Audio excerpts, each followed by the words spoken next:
Amid the dense jungles and relentless monsoons of the 1960s and 70s, the Vietnam War unfolded, a brutal, polarizing conflict that changed the course of history.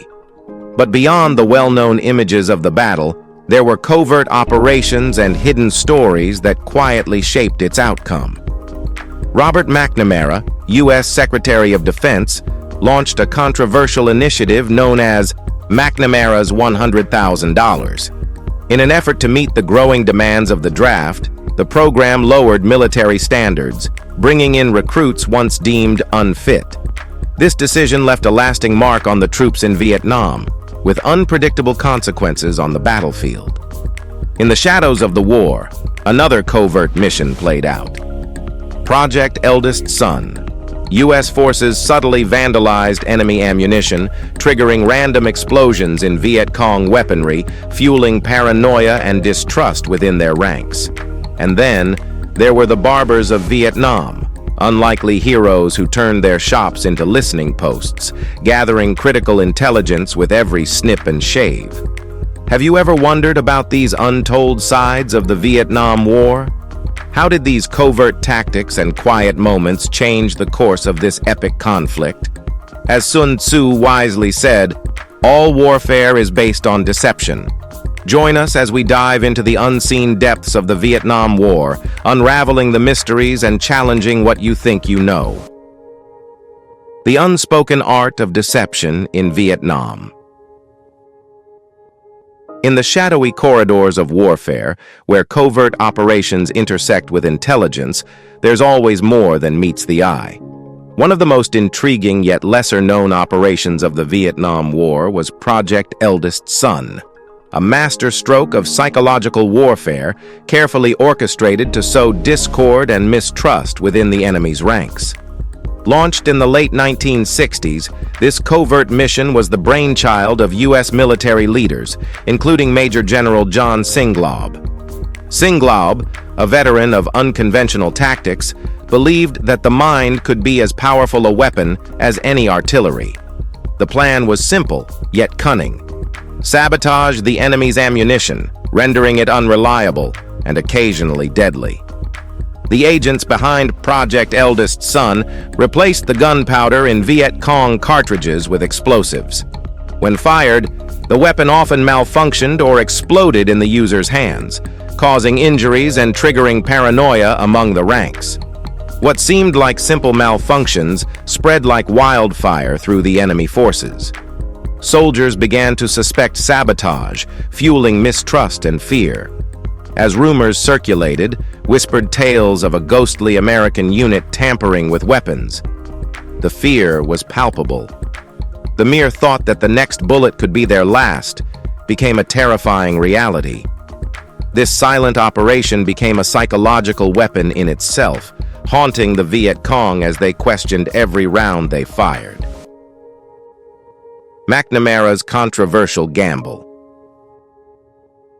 When the demand for troops was escalating and the Cold War loomed large in the Vietnam War, the Pentagon found itself in a crisis.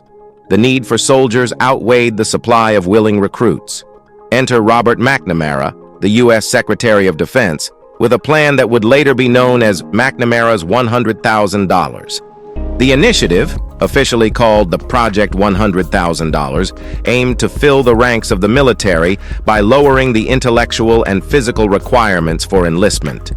From 1966 to 1971, tens of thousands of men who would have previously been deemed unfit for service were sent to the front lines of the brutal Vietnam War. One poignant story is that of Albert Nelson, a young man from Kentucky with mild cognitive impairment. Under McNamara's program, Albert found himself thrust into combat, struggling with even the most basic tasks. His letters home spoke of the overwhelming difficulties he faced, not just in fighting the enemy, but in understanding commands or completing simple tasks. These challenges were mirrored by many others, revealing the unintended consequences of the program. While McNamara's goal was to provide these men with skills and discipline that could lift them out of poverty, the reality of war proved a harsh proving ground.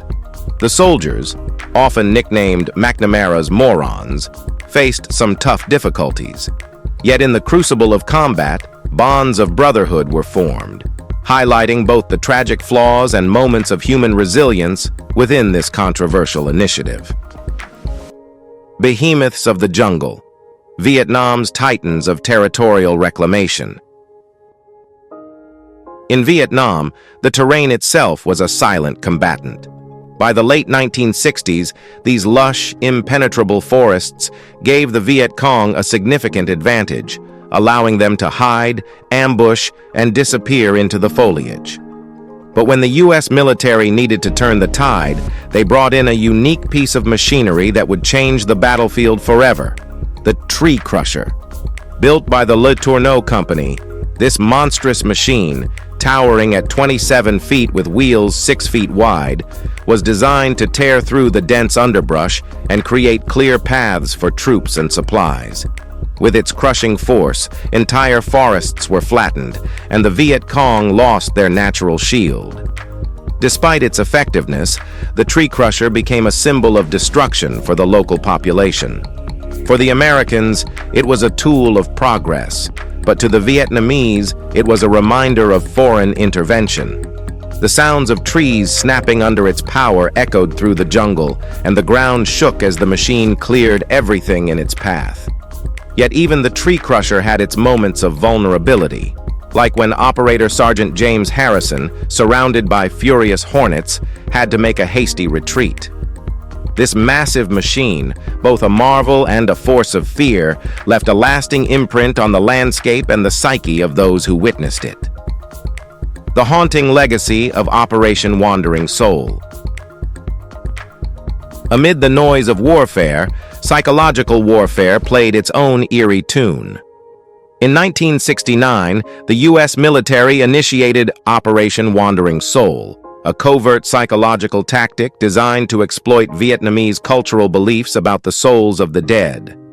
According to local tradition, those who died far from home without proper burial rites became wandering spirits, forever restless. The U.S. military saw an opportunity in this belief and crafted an eerie symphony of haunting sounds, whispers, tormented cries, and chilling messages supposedly from the souls of fallen Viet Cong soldiers. The aim? To induce fear and demoralization. Broadcast from loudspeakers attached to helicopters, these recordings played during the dead of night. The sound of tortured souls calling for release was enough to send shivers down the spine of anyone who heard it.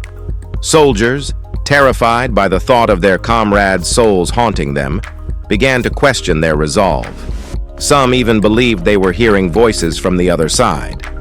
Specialist Benjamin Adams, who was involved in the operation, shared unsettling tales of hearing voices whispering through the trees after the recordings were played.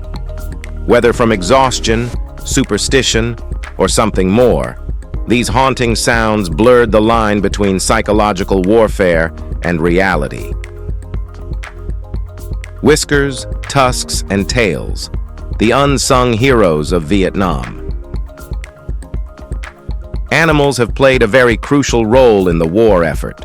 While soldiers battled human enemies, a different kind of alliance unfolded, one between men and animals. Elephants, long used in warfare for their strength and imposing size, found a renewed purpose in the jungles of Vietnam. Transporting heavy artillery and supplies where vehicles couldn't venture, these majestic creatures became lifelines for both sides.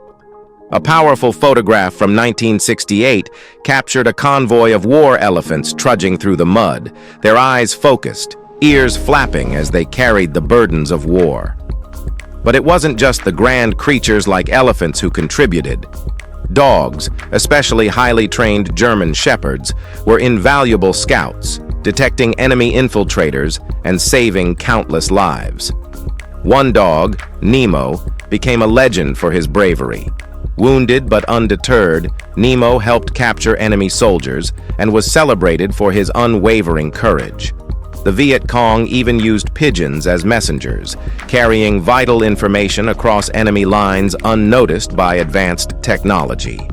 Beyond the battlefield, animals provided soldiers with emotional comfort. a reminder of home and a rare moment of solace in the madness of war. The Vietnam War, for all its brutality, was also marked by the quiet heroism of these animals, who, though often forgotten, became part of the war's legacy. Whispers in Warsaw, the delicate dance of the marigold talks. In the midst of a global conflict, behind closed doors in a cold, wind-battered room in Warsaw, a quiet yet pivotal diplomatic effort was taking place. The year was 1966, and the Vietnam War, with its growing impact, had drawn the attention of global powers. Poland, Italy, the United States, and North Vietnam found themselves reluctantly enmeshed in the complex web of diplomacy. This was the setting for the Marigold Talks, a covert negotiation aimed at bringing an end to the war. Amid the tension of the Cold War, Poland's Janusz Lewandowski and Italy's Giovanni Dorlandi were tasked with finding common ground between the US and North Vietnam. Despite the ideological chasm, their efforts were seen as a glimmer of hope for peace. The talks were a delicate dance, complicated by mistrust and skepticism, especially from North Vietnam. The US proposed a mutual withdrawal, but the North saw it as a retreat. Despite this, the diplomats persisted, threading their way through a maze of cultural misunderstandings, personal grievances, and the shadow of the ongoing war. One curious artifact, a vinyl record of Joan Baez's anti-war songs, was brought to the table by A.W.M. Johnson, the U.S. representative. The haunting melodies were meant to set the tone for the negotiations, but the record, much like the talks themselves, couldn't escape the inevitable leak that doomed the secrecy of the discussions. The Marigold Talks, though unsuccessful in ending the war, highlighted the quiet diplomacy that ran parallel to the public violence of the conflict. The sweet sirens of the Vietnam War. The donut dollies in the Vietnam War emerged as an unexpected symbol of comfort for soldiers. These young American women, members of the American Red Cross, were stationed far from the front lines, in bustling cities like Saigon and Da Nang, to offer soldiers a brief escape from the horrors of war. Dressed in powder blue uniforms, they weren't there for combat, but for compassion, bringing laughter, games, and a sense of home to men caught in an unrelenting conflict. In 1965, Patty Reynolds, a fresh graduate from Nebraska, arrived in Vietnam with a singular mission: to serve the troops. The donut dollies set up tents filled with posters of Marilyn Monroe and Elvis Presley, offering soldiers not just snacks, but a moment of human connection. Their visits, often marked by board games or a chat about baseball, provided brief respites, though the danger was never far. Through their laughter and empathy, the donut dollies were unsung heroes, offering solace in a time of deep turmoil. Airwaves of War, the static and stories of Vietnam. During the Vietnam War, radio played a crucial role in both boosting morale and sowing division. On one side, Hanoi Hana, a soft-spoken broadcaster from North Vietnam, used American pop culture to reach U.S. troops, delivering news, some true, others exaggerated, with a calming voice designed to demoralize. Her broadcasts aimed to plant seeds of doubt, questioning the soldiers' purpose in the conflict. On the other side, the U.S. Armed Forces Vietnam Network, AFVN, offered a lifeline to soldiers. DJs like Adrian Cronauer, who famously began his morning show with Good Morning Vietnam, became icons of camaraderie. Radio shows were a unique blend of news, music, and interviews, offering soldiers a momentary escape from the war's horrors. One unexpected connection occurred when both North and South Vietnam's radio stations momentarily joined in a ceasefire broadcast on Christmas Eve, symbolizing fleeting unity amidst conflict. The unsung melodies of Vietnam's USO. In the war-torn jungles of Vietnam, the USO tours became beacons of hope for American soldiers. Stars like Bob Hope and the Supremes visited frequently, providing much-needed entertainment far from home. Their performances, whether musical or comedy, served as a reminder of a life soldiers had left behind. The USO shows weren't just about entertainment. They were about showing the troops that their sacrifices were noticed. Joey Heatherton, a young comedian, infused these tours with humor, offering a taste of normalcy to soldiers in a surreal environment. Raquel Welch, known for her beauty and acting, faced challenges as she performed, but her dedication inspired many. Perhaps the most poignant moment came from Nancy Sinatra, who tearfully performed, knowing many soldiers wouldn't return. These performances, filled with both joy and sorrow, offered soldiers brief islands of happiness in a sea of uncertainty. The roaring skies of Vietnam. Operation Rolling Thunder, launched in 1965, marked the beginning of one of the most intense aerial bombardments of the Vietnam War. For 3 years, the skies above North Vietnam were filled with the roar of American jets as the U.S. aimed to disrupt the North's infrastructure and demoralize the Viet Cong. However, despite the relentless bombing, the North's resilience remained unbroken. The operation's failure to yield a quick victory led to growing skepticism back home, as even massive air power couldn't secure the war's desired outcome. One poignant moment came on Christmas Eve of 1965 when President Johnson ordered a temporary bombing halt, allowing both sides a brief respite. But even during this pause, the question lingered: could airstrikes ever truly win the war? By 1967, the skies that had once promised swift victory now echoed with uncertainty, reflecting the changing tide of the conflict. The Covert Chronicles of Vietnam's Barbers. In Vietnam's war-torn streets, barbers played a quiet yet pivotal role in the intelligence network. Men like Tan Nguyen in Saigon or Lin in Hanoi weren't just skilled in cutting hair, they were masters of gathering information. In the intimacy of a barber shop, soldiers and officials would often lower their guards, sharing tales of home or even sensitive military details, unaware that their words were being passed on to the enemy. Barbers like Tan and Lin became conduits for intelligence, feeding information to both the Viet Cong and the CIA. Their shops, often frequented by soldiers, became informal meeting points for gossip and covert exchanges. As one intelligence officer put it, "If you want to hear the pulse of Vietnam, listen to its barbers." Through their steady hands and quiet ears, these barbers unknowingly shaped the course of the war.